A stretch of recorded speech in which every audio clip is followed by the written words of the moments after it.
You are performing this repair at your own risk. We cannot be held responsible for any injuries or damages done to your device while attempting a repair. In this video, we'll be demonstrating the easiest and quickest possible way to repair the screen on your iPhone 3G or 3GS. Here's a look at our replacement part, which is white. It's also available in black. This is a full screen assembly including the LCD and the front glass and digitizer. To complete this repair, you'll need a small Phillips screwdriver, case opener tool, as well as a suction cup. Before proceeding, please be sure your device is powered off. We'll go ahead and get started, and our first step will be to remove two small Phillips screws.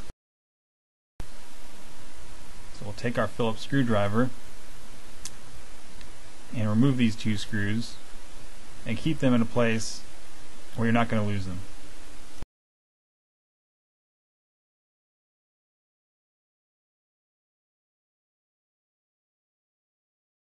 Our next step will be to use our suction cup to pry up the screen.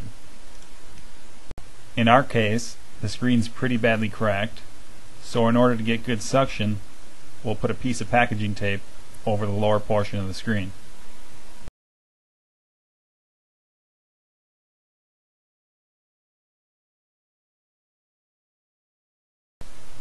We'll be opening the screen at an angle. There are still 3 cables that are attached, and we don't want to just rip these out of their ports because that could damage them.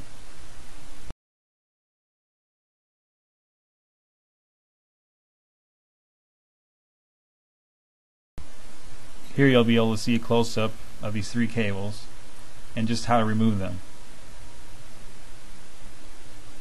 They should be numbered 1, 2, and 3, which is located beneath cable 1 and 2, so it's not yet visible. We'll be removing these cables in the order of 1, 2, 3.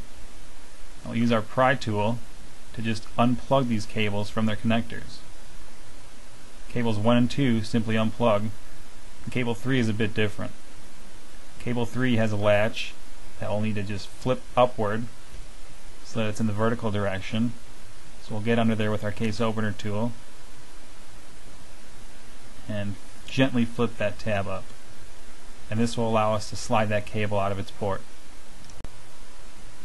Now all that we have left to do is to grab our replacement screen, plug the cables in, close the screen, and insert the 2 Phillips screws. We'll now put these cables back in place in the opposite order that we removed them.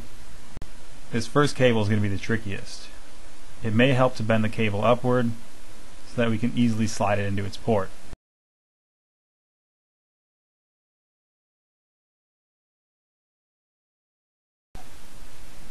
Once we've got that cable in place, we can flip the tab back down using either our finger, small flathead screwdriver, or case opener tool.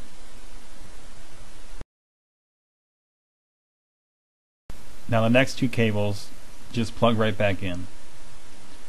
It may take you a bit to find the correct orientation of the plug over the port, but once you find it, it should easily plug right back in.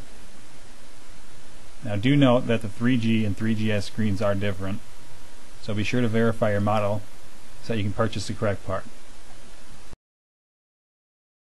With all 3 cables secured, we're ready to close the screen. There are 2 tabs at the top, so be sure that the top is flush, and then close the screen back on an angle in the opposite way that we opened it.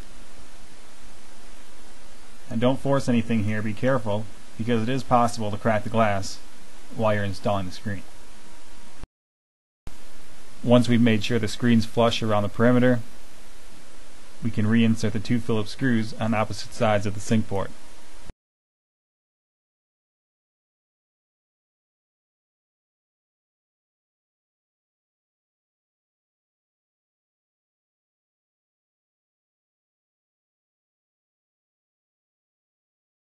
To purchase parts for this model, as well as a number of others, please visit our website, gadgetmenus.com. Thanks for watching.